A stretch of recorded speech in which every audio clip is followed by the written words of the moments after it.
So back in the 1960s, the United States government basically declared war on drugs, right?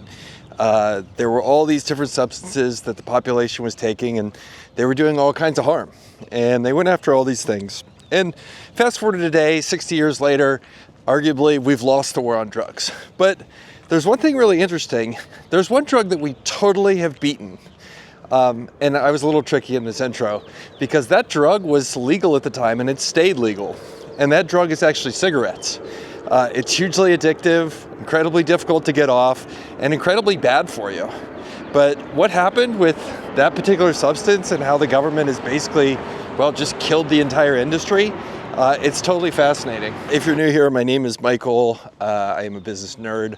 I like to do videos explaining concepts of business, tying that into societal trends.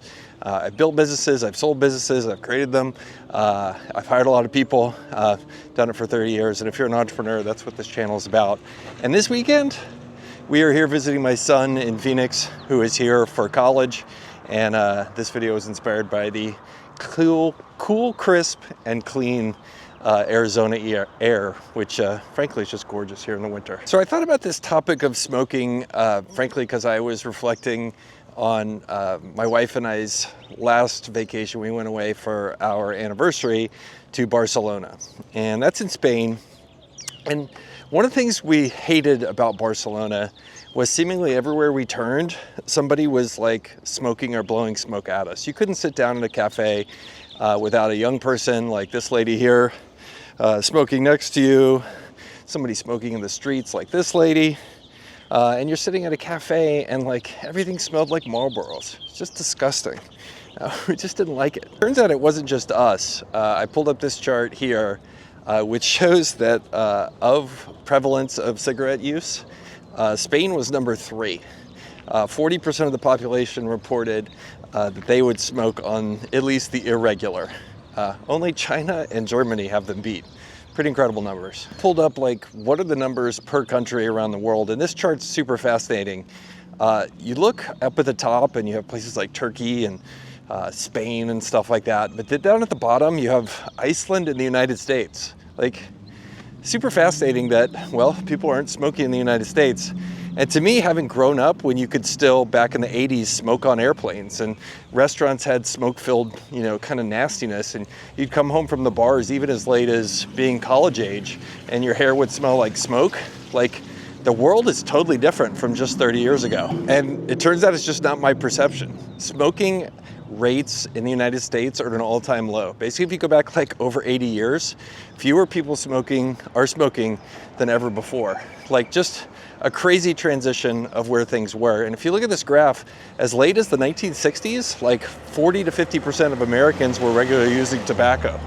Just a total like destruction of the habit in large, like crazy. Before the 60s and before kind of the war on tobacco started by the government, like smoking was growing like crazy. You can see here in this chart that it eventually was dominating more and more of society to where it peaked back in the 60s. And that's when things changed. Government's very first attempt to start to go against the cigarette world, despite everybody knowing for the longest time that cigarettes were bad for your health and dangerous, the industry had resisted all that. And the government's very first shot was for the Surgeon General to come after the cigarette industry. And they released a seminal kind of 1964 report saying that cigarettes, well, they're unhealthy and they'll kill you. Kind of crazy. That's where the government started to insist on things like warning labels and that sort of thing to show up on packages of cigarettes. But here's a fascinating article.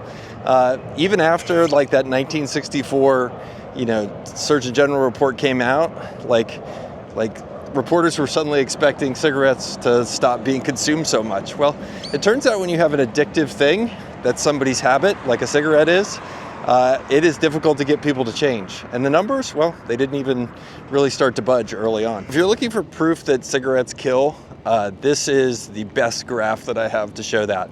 Basically, it maps lung cancer mortality to prevalence of smoking. And it turned out when people stopped smoking so much, lung cancer rates went down. It just took a while for those lung cancer rates to actually catch up, because remember, there's a lag between people stop smoking and smoke and when lung cancer shows up and they end up in the hospital, and then they die. Come back to this chart here a lot as we continue on and explain the story here.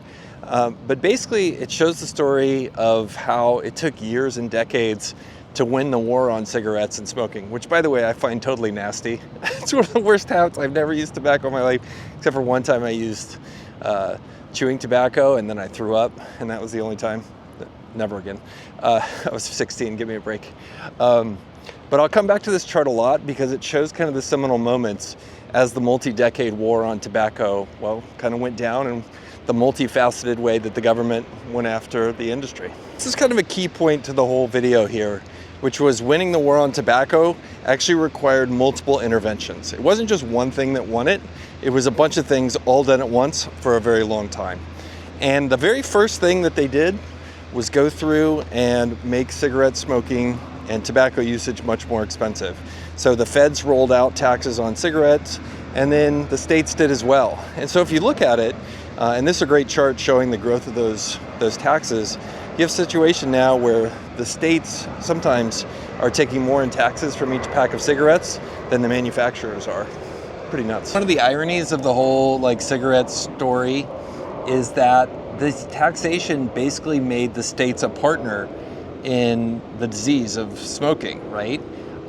Which is now states are making a shit ton of money. And this graph shows how much your individual locality is making from cigarette taxes. It's billions of dollars that governments are taking in. And so now back to our graphic of the timeline of smoking and smoking usage. So far they've gone as a government and tried to put together a situation to show that smoking is bad, right? That's the Surgeon General's work and a lot of the PR stuff from the government. And now they're making smoking more expensive. But that by itself wouldn't have worked. And so the next thing the government realized they needed to do was to go make smoking uncool. And the way they did that was super tricky. And the way they did it was by these indoor smoking bans. They stopped restaurants, bars, different venues from allowing people to smoke inside of them. You used to be able to smoke in planes, believe it or not. But by banning smoking inside of these establishments, suddenly it pushed it to a place where it wasn't so cool or it wasn't so hip. You can see that today when you go kind of walk outside of a building and you see everybody huddled into a corner next to the dumpster. Like it's not very cool to smoke anymore, and you don't look as cool doing it like you would hope. And here's a cigarette ad from back in that time. Back in the 80s when they were trying to still convince people to smoke, because the industry would fight against all this, right? They want to keep making money. Here's a guy looking pretty cool getting his cigarette lit. Or here's the next one. This is a James Bond movie from the 60s, I believe. And who's cooler than James Bond? And here he is smoking. And smoking won't happen if people can look cool doing it. If you're huddled next to a dumpster looking like a raccoon, that's not going to help with the image of smoking. Making smoking uncool, it did something pretty interesting. The cessation of smoking, meaning quitting of smoking, actually started more heavily amongst the highly affluent.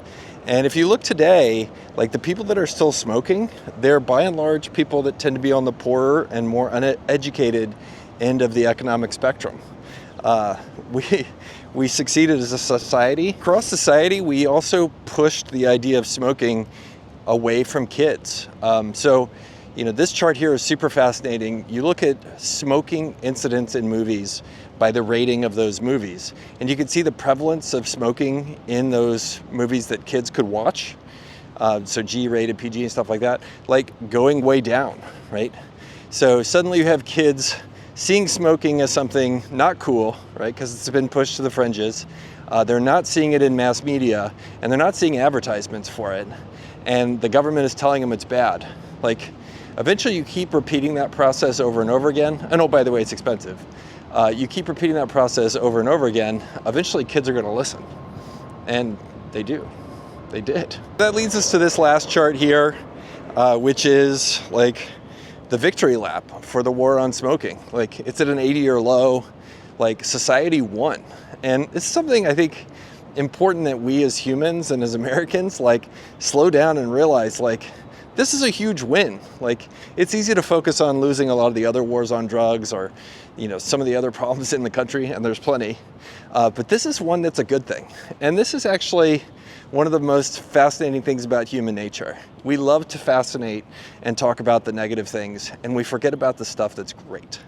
And we have changed smoking in America. But you look around and talk to people about it, and nobody realizes how amazing this is. Like, we basically eradicated a highly addictive substance from our country, and it's made everything better, in my opinion. Unless you're a smoker, then it sucks. But you see what I'm saying. Somebody who can't absolutely stand smoking, and watched his grandparents smoke, by the way. All of my ancestors smoked. Most of them ended up quitting, by the way, before they passed away. You know, this is pretty amazing. Now, one thing to think about, and we've all seen it, is the rise of vaping. So what's happening with vaping? I'll put up this chart here. Here's the good news about vaping, or the bad news about vaping. The bad news about vaping is it exists, and a lot of kids are doing it. There's all this different stuff happening. But here's the good news. Over the past couple years, the prevalence of vaping amongst kids is going down. Teenagers are doing it less and less. So the stuff and the playbook that's being used for cigarettes, a lot of it's being run again for vaping, and it's working, which is a good thing. Don't vape, kids. All right, that's it for this video. Let me know what you think. Hopefully you hate smoking too. If you do, tell me below. Bye.